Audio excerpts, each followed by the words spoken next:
Spotlight நேயர்களுக்கு 2026ஆம் ஆண்டின் புத்தாண்டு நல்வாழ்த்துக்கள். வணக்கம். ஈரோட்டு அடுத்த விஜயமங்கலத்துல விஜய் ஒரு பொதுக்கூட்டம் நடத்தினார். போன மாச கடைசியில கூட்டம் நடத்துறப்போ திராவிட முன்னேற்ற கழகம் தீய சக்தி தீய சக்தி தீய சக்தி, தமிழக வெற்றி கழகம் தூய சக்தி தூய சக்தின்னு சொன்னார். திராவிட முன்னேற்ற கழகம் தீய சக்தின்னு சொன்னா தமிழக வெற்றி கழகம் தூய சக்தின்னு அடிச்சு கூறுறார். ஆனா தமிழக வெற்றி கழகம் தான் தீய சக்திங்கிறதுக்கு உதாரணமா பல சம்பவங்கள் நடந்திருக்குது. அதுல இப்ப உதாரணத்துக்கு பார்த்தனாக்கா, வாழப்பாடியில தாவேக்கா அவனுடைய தொண்டர்களுடைய குடும்பமே கஞ்சா வித்து இருக்குது. தாவேக்காவுடைய தொண்டர்கள் குடும்பமே கஞ்சா வித்து இருக்குது. அதுல குறிப்பா சொல்ல போனா ஒரு பெண் அதுல சம்பந்தப்பட்டிருக்காங்க. அந்த பெண்ணுடைய பெயர் சந்திராங்கிறவங்க தான் அந்த கஞ்சா விற்பனைக்கு தலைவியாக செயல்பட்டு கொண்டு இருந்திருக்கிறார். அப்ப அது தீய சக்தி இல்லையா? இது விஜய்க்கு தெரியாதா?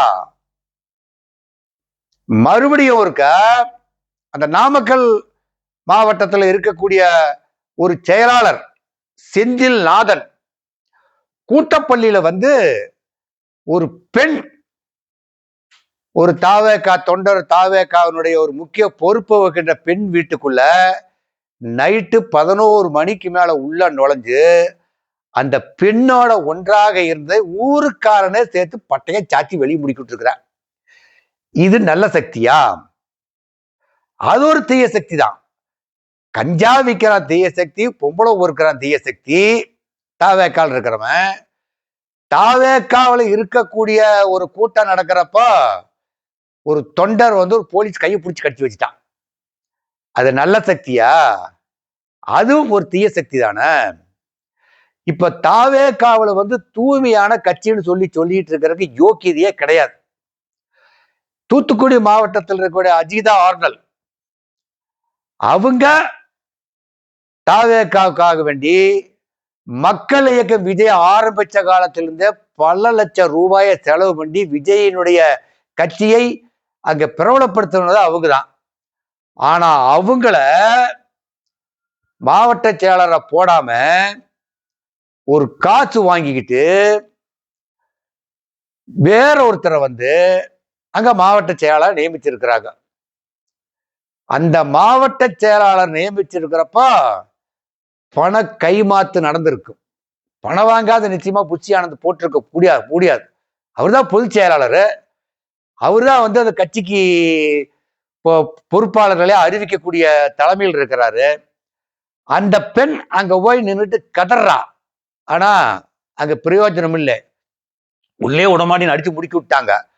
அப்போ அந்த பெண்ணுக்கு நீங்க செஞ்சது தீய புச்சி ஆனந்தும் அந்த இவங்கெல்லாம் செஞ்சது தீய சக்தி கிடையாதா? நிர்மல் குமார் எல்லாம் பஞ்சாயத்து பேசினாங்க. இப்ப புச்சி ஆனந்த் அந்த அம்மாவை பார்த்து பின்னால கேட்டு எட்டி கூச்சி ஓடி போயிட்டாரு. அது தீய சக்தி இல்லையா? இப்ப தாவேக்காவுக்கு கெட்ட காலம் ஆரம்பமாகி விட்டது.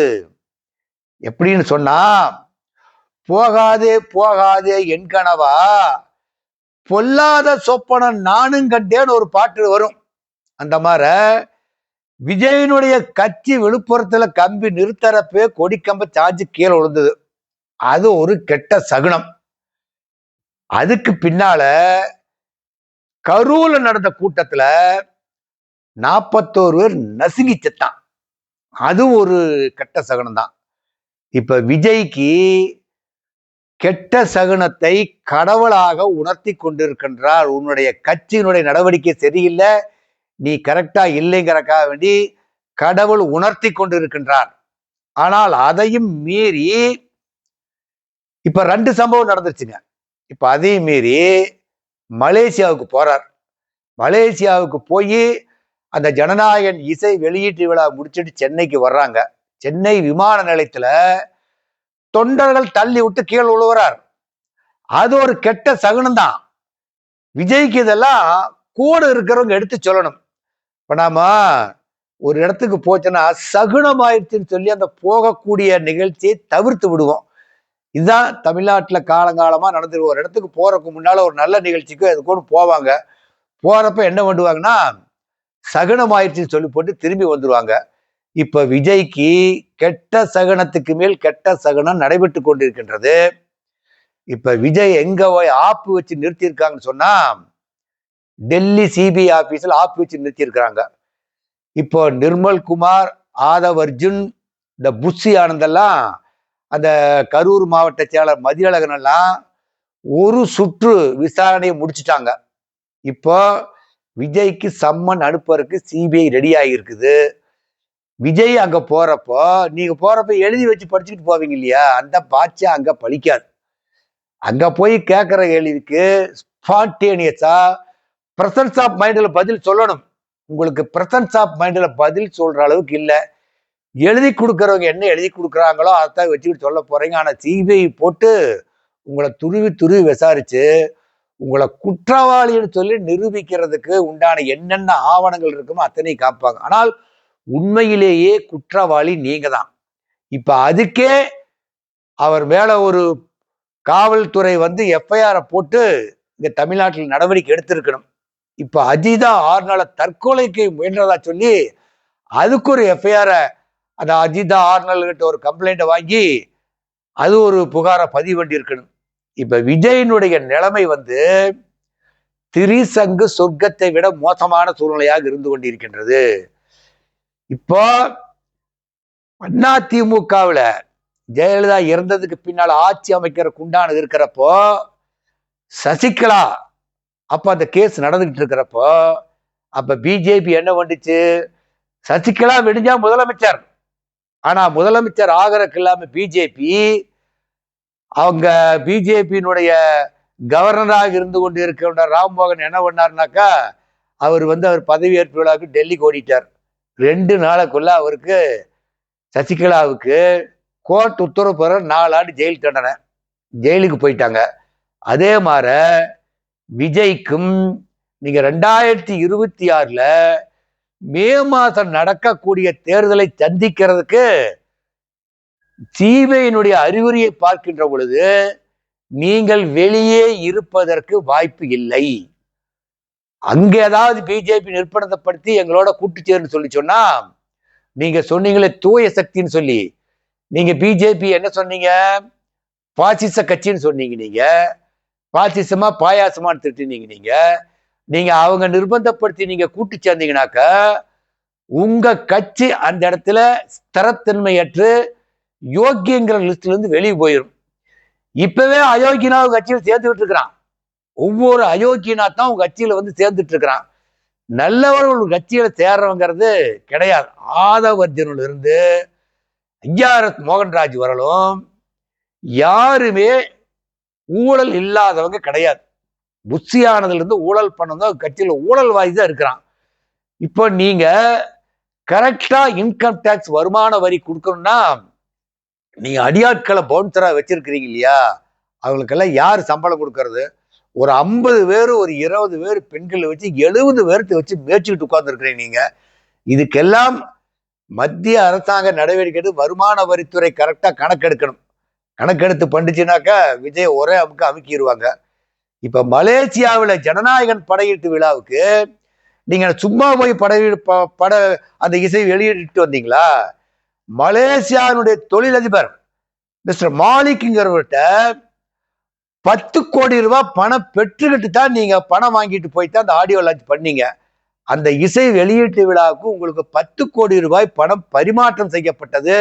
அந்த பணம் பரிமாற்றம் செய்தவர் யாருன்னு சொன்னா மலேசியாவில் இருக்கக்கூடிய முக்கிய தொழிலதிபர் மாலிக்ங்கிறவர் தான் உங்க ஜனநாயகன் இசை வெளியிட்ட ரைட் வாங்கி இருக்கிறார்.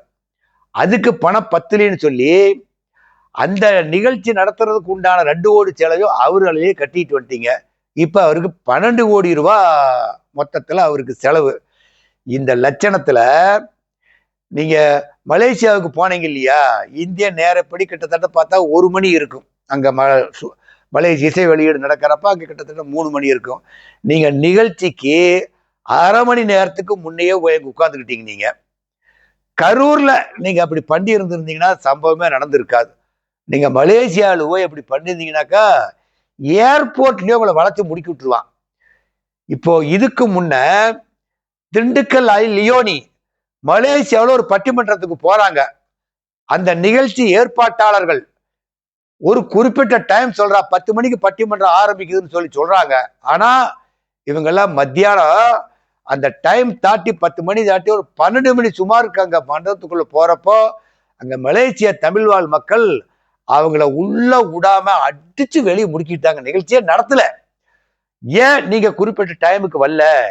அந்த 10 மணின்னு சொல்லி வராம இருந்தனால வள்ளின்னு சொல்லி அங்க நிகழ்ச்சி ஏற்பாட்டாளர் எல்லாம் சேர்ந்து திண்டுக்கல் லியோனி வந்து அடிச்சு முடுக்குனாங்க.